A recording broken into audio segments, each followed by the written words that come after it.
Hello everyone, welcome back. For today's video, we are doing xiao bao. It's sweet, it's salty, and it's delicious. It takes a little bit of work, but it's worth it. With that said, let's get into it. And we are starting off with the bun filling. The exact amount of each ingredient will be down below in the description. Now to start with, we have roughly minced pork. It's been marinated overnight in dark soy sauce and char siu sauce. Now I know some of you are looking at the green peas and go, yuck! It's home cooking, so if you don't like any of the ingredients, just substitute it with something else or just don't use it. It's fine. We have a saying in visual effects industry where it goes, if it looks good, it's correct. And I guess the same thing applies to cooking. If it tastes good, it's correct. So trust your instincts and your taste buds. Now we start off with gently browning our garlic and then the onions and the mushrooms. Once they start to soften and get a bit of color, you can add in your pork mince. Continue cooking them over medium or high heat until their colors change. And then you add in the dark soy sauce.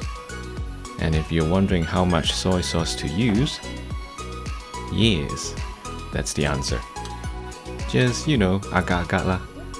It's home cooking, so just have fun with it. I can't even give you an exact amount if I wanted to. So next, add about a tablespoon of char siu sauce you can get from any Asian grocery. Stir it up a bit and add in your sugar. We like it fairly sweet, so we add in about 3 big tablespoons of sugar. And my mom loves green peas for the colors and a bit of texture and taste. So if you don't like it, you don't have to add it. It really is a matter of personal preference. And then we add in Chinese cooking wine. Don't add too much of this, just add about a tablespoon of this. We then add in a good amount of grounded white pepper. Then mix some cornstarch with some water and just pour it in. This thickens up the filling. Again, I can't give you an exact amount, just agak-agak lah. Then turn down the heat and let it simmer for a bit. Once it's nice and viscous and thick, then you're done. You can afford to be a little heavy-handed on your salt and sugar at this stage. It will balance out nicely with the doughy bit of the bao. Make sure it's quite viscous like this, or the end product will be pretty runny. And that's it for the first part. And what you doing there, cat? What are you looking at? I'll just leave you to it. Now next up we have the skin of the bao. The first part is a water-based dough. That's the most apt description I can think of. And if you can read Chinese, this is basically my mom's writing of a recipe she stole from somewhere. Again, the exact amount of each ingredient is in the description down below. So basically the first part of it is to make the dough with, well, water. And the second part of it is used with just oil and butter. You then let them rest for a bit, and then you mix them up together, roll them up and fold them together for a few times. Kinda like making croissant or puff pastry. That way you get this really flaky pastry once it's baked. As you can see here, use water to gently mix and knead the dough well. And you don't have to do this step where my mom wraps and puts it in the fridge. My mom was busy with something else, so she had to put it in the fridge. But if you're doing the whole process in one go, just leave it outside and it should be easier to mix the dough. And as you can see here, I have a very well stocked Asian fridge. Hey look, that's me from 2016. In time for a kitty break, or Kit Kat. And that's my dad. Hello! And moving on, we have the next part, which is the oil-based dough. It is essentially the same thing with the same ingredients, flour, butter, oil, and a whole cat. No, wait, where are you going? I'm joking. Come back. So anyway, the main thing is it doesn't use any water. Now in the original recipe, we're supposed to use rendered lard, but my mom couldn't be bothered. So we just used butter and also some veggie oil instead. Might not taste exactly the same, but it's still pretty good. Once you mix and knead everything well together, you roll them up and divide them like so. And with this recipe, you can make about 20 xiaobaos. It should be roughly 27 grams for each water-based dough and 14 grams each for the oil-based dough. So my mom usually finds it difficult to divide things up for some reason. She gets it wrong at the end most of the time. As you can see here, she's doing high maths, some algebra in her head.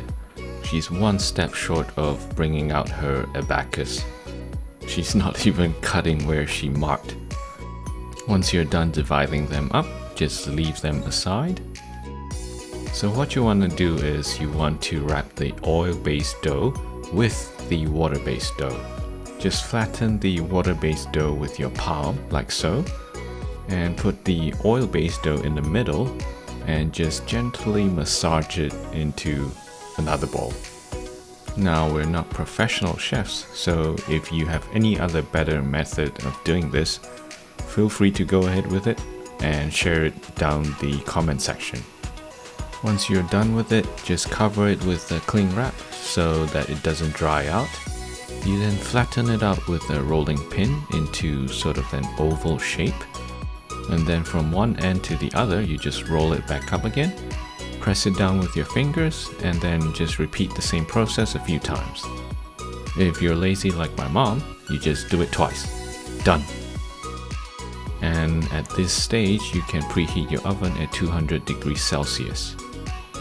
Now once you've finished doing everything, just let them rest for about 10 minutes.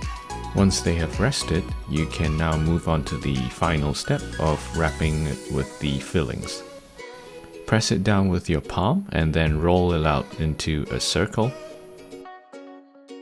Gently scrape it out from the board and put about a tablespoon of the char siu you made previously onto the center. Again, my mom is not a professional chef, so please forgive the ugliness of this pastry. But again, it's home cooking and just have fun with it.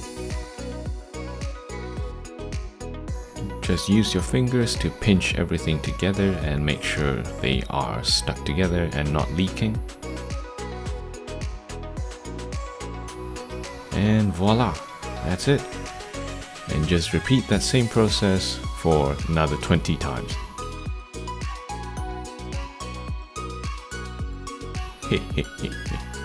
She makes a ruckus when we make food, so that's why we had to jail her for a little bit. You can put a bit of oil on the baking paper on the baking tray, just so it doesn't stick when you put it in the oven. Now make an egg wash.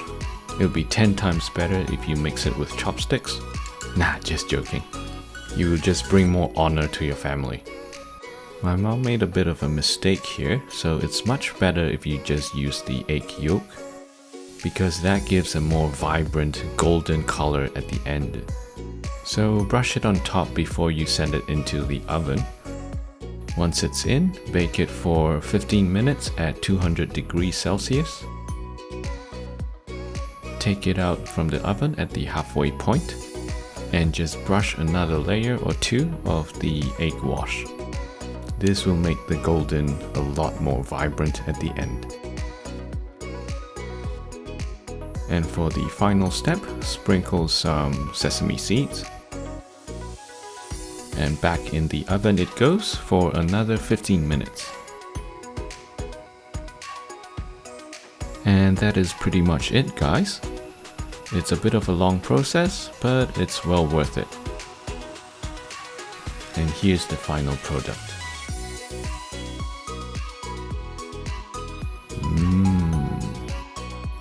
Just look at it. Ooh. Make sure you let it cool for about half an hour or an hour because it is piping hot like a molten lava inside. So please resist the urge to dig in right away.